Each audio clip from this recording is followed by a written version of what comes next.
여러분 안녕하세요. 오늘은 음식물 쓰레기 줄이기에 대해서 공부하겠습니다.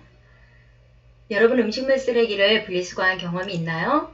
분리수거할 때 종이, 플라스틱, 금속, 유리 모두 따로 분리하듯이 음식물 쓰레기도 따로 분리합니다. 음식물 쓰레기를 버릴 때 무엇을 버렸는지, 기분은 어땠는지, 이 음식물이 어디로 가는지 생각해 본 적 있나요? 오늘 여러분이 공부할 학습 내용입니다. 음식물 쓰레기 발생 원인과 문제점에 대해 알아보고 음식물 쓰레기를 줄일 수 있는 방법에 대해 공부하겠습니다. 음식물 쓰레기란 무엇일까요? 음식물 쓰레기란 식품의 생산, 유통, 가공, 조리 과정에서 발생하는 농산물, 수산물, 축산물 쓰레기와 먹다 남은 음식물 찌꺼기를 모두 포함해서 말합니다. 음식물 쓰레기 발생 현황을 살펴볼까요? 음식물 쓰레기가 해마다 증가하고 있습니다. 증가 원인을 살펴보면 인구 증가와 함께 세대수가 빠르게 증가하고 있습니다. 우리의 식생활 패턴도 변화가 생겼는데요. 1인당 국민소득이 증가하고 외식비가 증가한 것도 그 이유 중에 하나입니다. 음식점에서는 많은 반찬을 제공하고 재사용 금지로 또 버려지는데요. 우리가 적정량을 주문하고 공급하는 음식 문화가 개선이 되지 않으면 음식물 쓰레기는 계속 증가할 것입니다. 우리나라에서 발생하는 음식물 쓰레기는 하루 14,000여 톤으로 전체 쓰레기 발생량의 28.7%를 차지합니다. 이 가운데 70%가 가정과 소형 음식점에서 버린 것이고 음식물 쓰레기 절반 이상이 유통 및 조리 과정에서 발생합니다.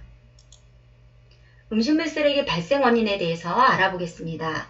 유통 과정에서 손질하거나 가공한 쓰레기하고 또 손상되어 버려진 쓰레기가 있습니다. 또 가정에서는 조리 과정 중에 식재료 쓰레기가 발생이 되는데요. 먹지 않는 부분은 모두 손질되어 버려지기 때문입니다. 보관 중인 식재료도 시간이 지나면 썩어서 버려야 하는데요. 많은 양을 조리해서 버려지는 문제도 있고 먹고 남은 음식물 쓰레기도 또 발생을 하죠. 음식물 쓰레기 발생 원인에 대해서 알아봤는데요. 그럼 음식물 쓰레기 발생으로 인한 문제점이 무엇인지 생각해보고 활동지를 작성해 보겠습니다. 모두 작성하셨죠? 음식물 쓰레기 발생으로 인한 문제점은 무엇일까요? 음식물 쓰레기를 생산해서 수송하는 과정에서 온실가스가 배출되고 음식물 쓰레기를 수거하고 처리할 때 악취가 발생하며 고농도 폐수로 수질 오염을 유발하고 부적정 처리 시 토양 오염을 유발하는 등 환경 오염의 주범이 되고 있습니다. 음식물 쓰레기로 버려지는 식량 자원 가치는 2010년 기준 연간 20조 원에 달하고 비용은 8천억 원이나 되어 경제적 손실도 가져옵니다. 또 식량, 곡물 작업률은 낮은데 음식물 낭비로 인해서 농산물, 수산물, 축산물의 수입이 증가되고 불필요하게 많은 반찬은 낭비적인 음식 문화로 인식이 될 수가 있죠. 지금부터 음식물 쓰레기 줄이기 관련 동영상을 시청하겠습니다. 모두 시청하셨나요? 음식물 쓰레기를 줄이려면 어떻게 해야 할까요? 음식물 쓰레기가 발생하는 경로마다 줄이는 방법을 생각해보고 활동지에 작성해 보세요. 자, 다음 문제를 읽어볼까요? 음식물 쓰레기 배출 비율 중 가장 많은 비중을 차지하는 것은 무엇일까요? 네, 1번. 유통조리 과정 중에 생기는 쓰레기가 57%로 가장 많은 비중을 차지하고 있습니다. 자, 두 번째 문제를 읽어볼까요? 음식물 쓰레기 발생으로 인한 문제점이 아닌 것은 무엇일까요? 네, 4번. 식량 자급이 풍부해서 문제가 되지 않는 게 아니라 오히려 식량 자급은 낮은데 음식물 낭비로 농수산물의 수입이 확대가 돼서 문제가 되고 있죠. 급식실 퇴식 후에서 찍은 영상입니다. 영상을 보고 느낀 점을 활동지에 적어보세요.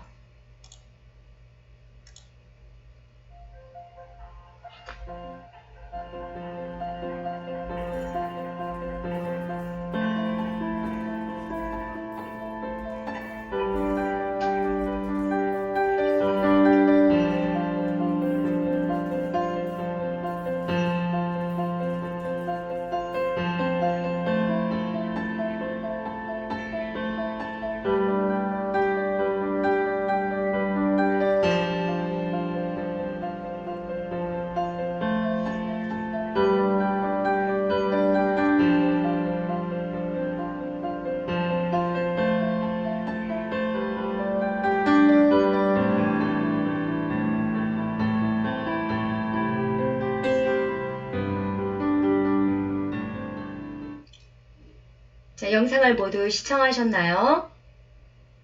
먹고 남은 음식을 버린 저 손이 나의 손은 아닌지 생각해보는 시간이었어요. 자, 방법은 무엇이 있을까요? 음식물 쓰레기를 줄이려면 조리하는 사람은 먹을 만큼만 준비하는 게 중요하고 먹는 사람은 먹을 만큼만 가져가는 게 좋겠죠. 남은 음식이 있다면 잘 활용해서 요리를 연구하는 것도 하나의 방법일 거예요. 이상 오늘 수업을 마치겠습니다. 수고하셨습니다.